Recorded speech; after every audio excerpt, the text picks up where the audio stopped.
কোথায় গেল আমার দুই মেয়ে? সুখী দুঃখী, কোথায় গেলি তোরা? বৃদ্ধ বাপটা যে বাজার থেকে ফিরেছে, তাকে তো এক গ্লাস পানি খাওয়াতে পারিস। এই বাড়িতে আমাকে এক গ্লাস পানি দেওয়ার লোক নেই। কি যে বলো, তোমার জন্য শরবত বানিয়ে অপেক্ষা করছি, আর তুমি বলো তোমাকে পানি দেওয়ার লোক নেই। আমি জানি তো, আমার বড় মেয়ে ঠিকই আমার জন্য শরবত নিয়ে অপেক্ষা করবে। তোদের সাথে একটু মজা করলাম। নে, তোর জন্য বাতাসা আর লাল চুড়ি এনেছি। কেন শুধু শুধু টাকা খরচ করো? এমনিতেই আমাদের অভাবের সংসার, নুন আনতে পান্তা ফুরোই, আর তুমি আমার জন্য টাকা খরচ করে বাতাসা আর চুড়ি এনেছো? মা দেখলে খুব রেগে যাবে। আচ্ছা বাবা, ঠিক আছে। তোর মায়ের কথা তোকে ভাবতে হবে না। এবার যা, সুখীকে ডেকে নিয়ে আয়। আমাকে ডাকতে হবে না, এই তো আমি চলে এসেছি। তোমাকে যে বলেছিলাম আমার জন্য লাল একটা শাড়ি কিনে আনতে, এনেছো? দাও দেখি, পরে কেমন লাগে আমাকে। ক্ষমা করিস মা, আমি তোর জন্য লাল শাড়ি আনতে পারিনি। আসলে আজকে ধান বিক্রি হয়নি। আমি তোমার কোনো কথাই শুনবো না। তুমি গত সপ্তাহে বলেছিলে এই সপ্তাহে আমাকে একটা লাল শাড়ি কিনে দেবে। আমি কিন্তু খুব রেগে যাচ্ছি। তুই এসব কি শুরু করেছিস? বাবা সবেমাত্র বাইরে থেকে ফিরলো, আর তুই কিনা তাকে শাড়ি কেনার জন্য চাপ দিচ্ছিস? তুমি কোনো কথা বলো না বোন। তোমার কোনো শখ চাহিদা নেই বলে কি আমারও থাকবে না? তোদের ব্যাপার কি? বাপ আসা মাত্রই তাকে ঘিরে ধরেছিস? যা এখান থেকে। দেখো মা, বাবা আমাকে বলেছিল এই সপ্তাহে আমাকে একটা লাল শাড়ি কিনে দেবে, অথচ সে খালি হাতে এসেছে, আমাকে শাড়ি কিনে দেয়নি। শোন সুখী, জীবনে এত চাহিদা থাকলে চলে না। তোর চাহিদা দিন দিন বেড়েই চলেছে। তোর বড় বোনকে দেখ, ও তো কখনো তোর বাবার কাছে আবদার করে না। কেন শুধু শুধু তোর এত চাহিদা? আমি তো আর বোনের মতো বোকা নই মা। আমি চাই ভালো আর দামি। কম জিনিসে আমার মন ভরে না। তাই দেখবে একদিন বোনের চেয়ে আমি অনেক বেশি ভালো থাকবো। ঠিক আছে, অনেক কষ্ট করে বাড়িতে ফিরেছি। দয়া করে আমাকে আর জ্বালাস না। আগামী সপ্তাহে তোর জন্য লাল শাড়ি নিয়ে আসবো। এবার আমাকে একটু রেহাই দে। বাবা, তুমি অনেক পরিশ্রম করে এসেছো। এবার এই শরবত খেয়ে একটু বিশ্রাম নাও। আমি তোমার গোসলের জন্য পানি দিচ্ছি। কমলা, দুটো মেয়ে একেবারে দুই রকম হয়েছে, সম্পূর্ণ আলাদা ধরনের। বড়টার কোনো চাহিদা নেই, বাবা মার প্রতি কত যত্নশীল। আর এদিকে ছোট মেয়েটাকে দেখো, তার চাহিদার কোনো অন্ত নেই। আমিও তাই ভাবছি। জানি না এই দুই মেয়ের ভাগ্যে কি রয়েছে। তোমাকে তো বলতে ভুলে গেছি, আগামীকাল আমার মা বাড়িতে বেড়াতে আসবেন। কিছুদিন থাকবেন হয়তো। এ তো খুব ভালো খবর। শাশুড়ি মা কয়েকদিন বাড়িতে বেড়াতে এলে আমাদের বরং ভালোই লাগবে। আগামীকাল সকালেই শাশুড়ি মার জন্য গিয়ে বড় একটা মাছ কিনে আনবো।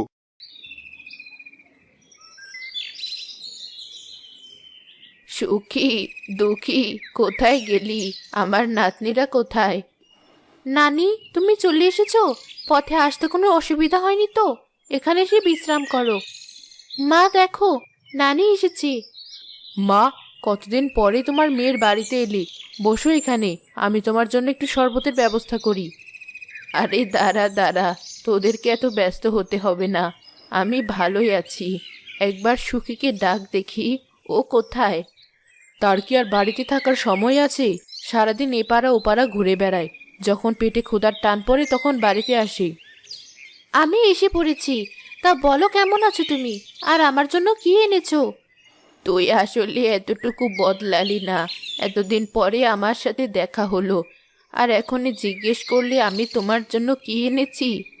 নানি, তুমি কেন শুধু শুধু আমার উপর রেগে যাচ্ছ? আচ্ছা ঠিক আছে, তা এখন বলো এতদিন পরে আমাদের বাড়িতে কেন এসেছো? আসার পেছনে অবশ্যই একটা কারণ আছে, আর তা হলো তোর বিয়ে। আমি তোর জন্য খুব ভালো একটা বিয়ের সম্বন্ধ এনেছি। এরকম ছেলে সচরাচর পাওয়া যায় না। আসলে তারা তোর মতে চটপটে এক মেয়ে খুঁজছে। তাই ভাবলাম তোর বাবা মার কাছে বিয়ের প্রস্তাব নিয়ে যাই। দুঃখী আমার বড় মেয়ে, ওকে বিয়ে না দিয়ে সুখীকে কি করে বিয়ে দেই? তাছাড়া তুমি হঠাৎ করে বিয়ের সম্বন্ধটা আনলে। আমি কি তোদের খারাপ চাই? সুখীর জন্য এই ছেলে অনেক উপযুক্ত। ছেলে ভালো চাকরি করে, ভালো বেতন পায়। তাহলে তোরা কেন রাজি হচ্ছিস না বল? কি যে বলো নানি, সামান্য এক চাকরিজীবী ছেলেকে আমি বিয়ে করব? আমি তো বড় বংশের বড়লোক ছেলেকে বিয়ে করতে চাই। তুমি তো জানো ছোটবেলা থেকেই আমার চাহিদা একটু বেশি। আমি ভালো ভালো খাবার দাবার, শাড়ি গয়না এসব পছন্দ করি।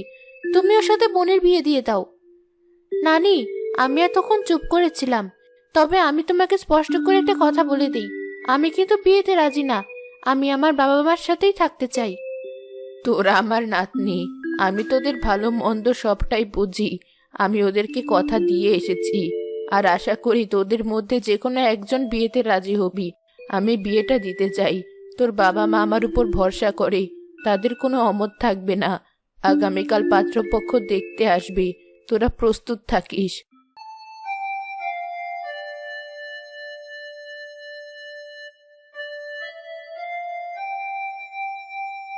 তোর নারী তোর জন্য এত ভালো একটা বিয়ের প্রস্তাব এনেছে, তুই রাজি কেন হচ্ছিস না মা? আমরা গরিব মানুষ, তোর যদি একটা ভালো করে বিয়ে হয় তাহলে তুই সুখী হবি। তোমরা তো ভালো করেই জানো আমি কেমন ছেলে পছন্দ করি।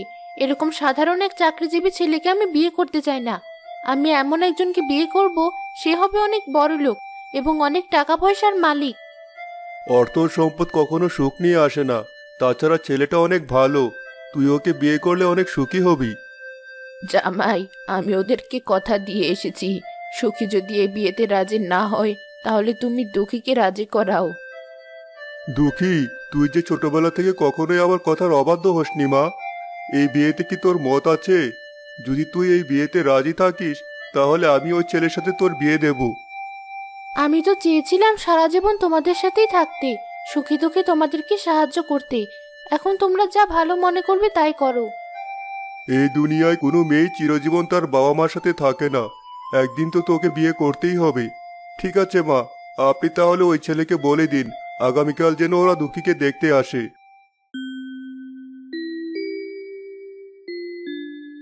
আমার নাম হাসান। খুব ছোটবেলাতেই আমার বাবা মা মারা গেছে, আমি আমার চাচা চাচির কাছে মানুষ হয়েছি। দুঃখী আমার বড় মেয়ে। দেখো বাবা, ওকে বিয়ে না দিয়ে আমি কি করে আমার ছোট মেয়েকে বিয়ে দেই? যদি তোমার আপত্তি না থাকে তাহলে তুমি দুঃখীকে বিয়ে করো। চাচা, আমি শুধু একটা ভালো মেয়ে চাই, আমার আর কোনো চাহিদা নেই। যদি দুঃখী আমাকে বিয়ে করতে রাজি থাকে তাহলে এই বিয়েতে আমার কোনো আপত্তি নেই।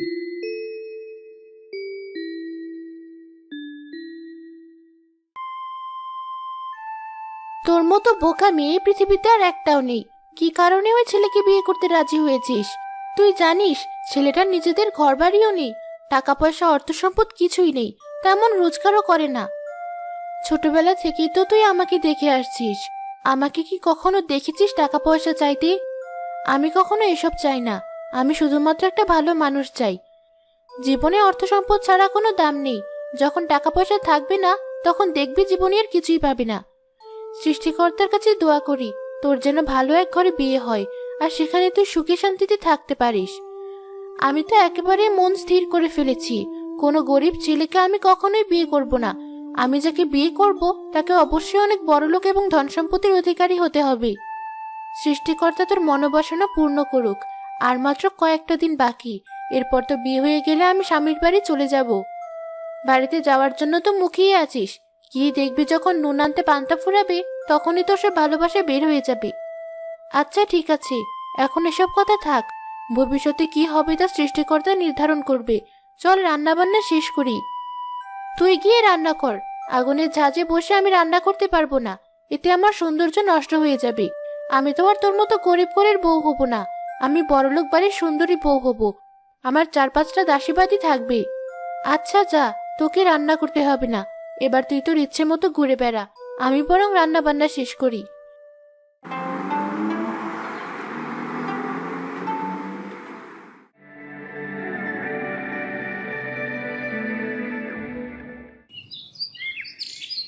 রবি, বাড়িতে আছো নাকি? দেখো, তোমার জন্য খুব বড় একটা সুখবর নিয়ে এসেছি।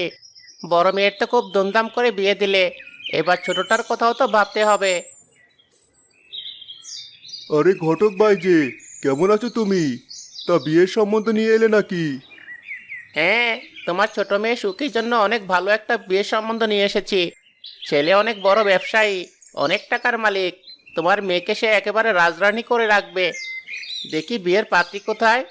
একবার সুখীকে এখানে ডেকে পাঠাও, ওর বিয়েতে মত আছে কিনা জিজ্ঞেস করি। ঘটক কাকা, বাড়িতে এসে আমাকে হাত করছো কেন? তোর জন্য অনেক ভালো একটা বিয়ের সম্বন্ধ এসেছে মা। ছেলে অনেক টাকার মালিক, সোনা দানা টাকা পয়সা কোনো কিছুর অভাব নেই।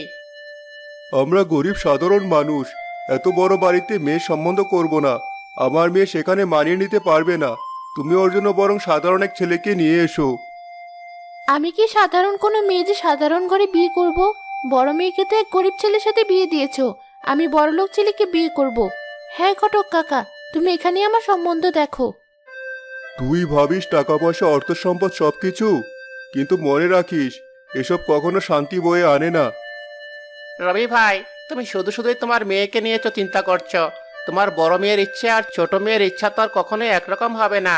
তোমার বড় মেয়ে সাধারণ ছেলেকে বিয়ে করেছে, আর তোমার ছোট মেয়ের ইচ্ছে কোনো বড়লোক ছেলেকে বিয়ে করবে। আমার মনে হয় তার ইচ্ছেকে তোমার সম্মান করা উচিত। আমি এখানে ওর বিয়ের সম্বন্ধ করি, দেখবে তোমার মেয়ে ভালো থাকবে। দেখো, তুমি যা ভালো মনে করো তাই করো। আমার মেয়ে সুখে থাকলে আমি সুখী। আমি এই শহরের সবচেয়ে বড় ব্যবসায়ী। সৃষ্টিকর্তা আমাকে টাকা পয়সা সবকিছুই দিয়েছেন। আমি আপনার মেয়েকে ঘরের বউ হিসেবে নিয়ে যেতে চাই, তবে আমার একটা শর্ত আছে। হ্যাঁ বাবা, বলো তোমার কি চাই। দেখুন, আমি আপনার মেয়েকে বিয়ে করব একটা শর্তে। আমাকে 2 লক্ষ টাকা পণ দিতে হবে। কি যে বলো বাবা, আমি গরিব মানুষ, এত টাকা তোমাকে পণ কোথা থেকে দেব? যদি 2 লক্ষ টাকা পণ না পাই, তাহলে এই বিয়েটা আমি করতে পারবো না। বাবা, তিনি কত বড় ব্যবসায়ী, আর সামান্য 2 লক্ষ টাকা তুমি জোগাড় করতে পারবে না? মেয়ের জন্য এতটুকু তুমি কি দেবে না? প্রয়োজনে ঘরবাড়ি বিক্রি করে হলেও তুমি এই টাকা জোগাড় করো। তুই স্বার্থপরের মতো এসব কি বলছিস? ঘরবাড়ি যদি বিক্রি করে দেই তাহলে আমরা কোথায় যাব? আমি তোমাকে টাকাটা জোগাড় করে দেব, কিন্তু আমাকে মাসখানেক সময় দিতে হবে। ঠিক আছে, এটুকু সময় আমি আপনাকে দিতে পারি। তাহলে বিয়ের দিন তারিখ ঠিক করুন। আমি আর দেরি করতে চাই না। আগামী সপ্তাহে বিয়ের আয়োজন শুরু করুন। দুঃখী, কোথায় গেলে? আজ তোমার বাবা ফোন করেছিলেন। তিনি বললেন তোমার বোনের নাকি বিয়ে ঠিক হয়েছে, তাই আগামীকালই তোমাদের বাড়িতে রওনা হব। আরে বাহ, এই তো খুব ভালো খবর। তা জানতে পেরেছো ওর হবু স্বামী কি করে? তার স্বামী অনেক বড় ব্যবসায়ী, শুনলাম তাদের নাকি অনেক টাকা পয়সা। তোমার বোনের কপালটা তো আর তোমার মতো হয়নি। আমার মতো হতভাগ্য স্বামী সে নয়, তার স্ত্রীকে সে সুখে রাখতে পারবে। কি যে বলো তুমি! আমি তোমার সাথে অনেক সুখে আছি। আমার টাকা পয়সার প্রতি কখনো লোভ ছিল না, কিন্তু আমার বোনের ইচ্ছা ছিল অন্যরকম। সে ছোটবেলা থেকে সবসময় বিলাসিতা করতে চাইতো। তবে সৃষ্টিকর্তার কাছে এটুকু বলবো, তোমার বোন যেন ভালো থাকে আর সুখে থাকে। বিয়েতে তো দুজনেই যাব, খালি হাতে তো আর যাওয়া যাবে না। কি দিবি ঠিক করেছো? আমার তো সামর্থ্য কম, তাই তোমার বোনের জন্য একটা ভালো দেখে শাড়ি কিনে নিয়ে যাব বলে ঠিক করেছি। তাই ভালো, আগামীকাল সকাল সকাল দুজনেই রওনা হয়ে যাব। সুখী, কোথায় গেলি? দেখ, আমরা চলে এসেছি। আরে বোন, যাক ভালোই হয়েছে তোমরা চলে এসেছো। জানো, আমার অনেক বড় বাড়িতে বিয়ে ঠিক হয়েছে। তোমাকে বলেছিলাম না আমার ভাগ্য অনেক ভালো। তোমার জন্য এই শাড়িটা নিয়ে এলাম শালিকা। বিয়ের সময় শাড়িটা পরো, তোমাকে খুব মানাবে। দেখি আমার দুলাভাই আমার জন্য কি শাড়ি এনেছি। আরে, এটা তো একদম কম দামি এক শাড়ি। এই ধরনের শাড়ি তো আমার শ্বশুর বাড়িতে পরা যাবে না। সেখানে সবাই বড় লোক, সেখানে কাজের লোকেরাও এই ধরনের শাড়ি পরে না। কি করব বলো, আমি তো সাধারণ একজন চাকরিজীবী। আমার তো তোমার স্বামীর মতো অত পয়সা নেই। আমার সামর্থ্য অনুযায়ী তোমাকে এই উপহারটা দিলাম। তোকে বোন ভাবতেও আমার লজ্জা করে। তোর দুলাভাই তোর জন্য এই শাড়িটা নিয়ে এলো, আর তুই কিনা তাকে এত অপমান করলি। সত্যি কথা শুনে কখনো কষ্ট পেতে নেই। তোমার স্বামীর সামর্থ্য কম, তাই আমার জন্যই কম দামে শাড়ি এনেছি। কিন্তু আমি তো এসব শাড়ি পরি না। এসব শাড়ি তোমার কাছে রেখে দাও। তুই যখন আমাকে এত বড় কথা বলে ফেললি, তোর বিয়েতে আমি আর থাকবো না। যে বাড়িতে আমার স্বামীকে সম্মান দেওয়া হয় না, সে বাড়িতে আমার থাকার কোনো দরকার নেই। তুমি শুধু শুধুই আমার উপর রেগে যাচ্ছ। চলি যখন এসেছো, আমার বিয়েতে থেকে যাও। আমার মতো বোনের তোর দরকার নেই। কত বড় বাড়িতে বিয়ে হচ্ছে তোর, কয়দিন পর তো আমাদের সাথে আর সম্পর্কই রাখবি না। আমি বরং চলেই যাই।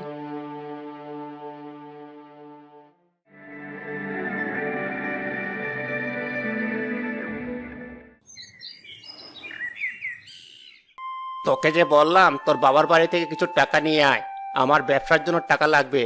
তোর কথা কি কান দিয়ে যায় না? আপনাকে আর কত টাকা এনে দেব? টাকা আনতে আনতে আমি একদম ক্লান্ত হয়ে গেছি।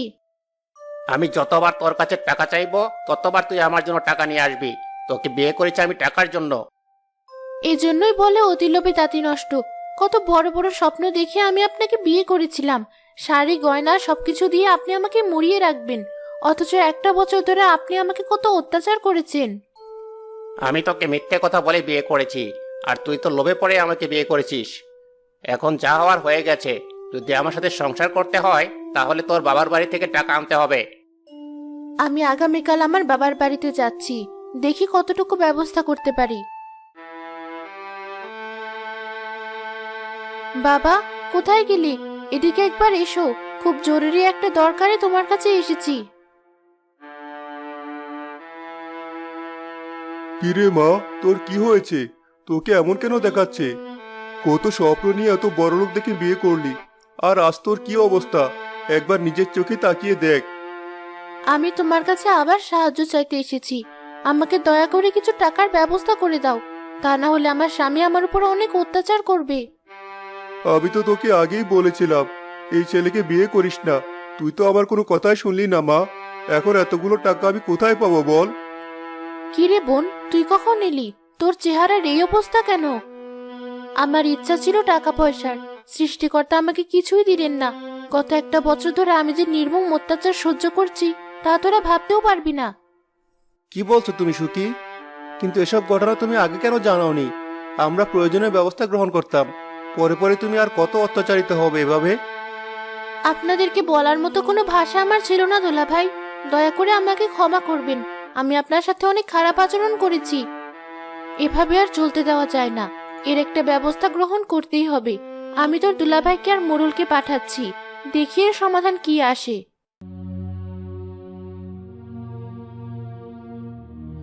ব্যাপারখানা কি আরিফ? তুমি তোমার স্ত্রীর উপর সবসময় অত্যাচার করো, এবার কারণটা বলো দেখি।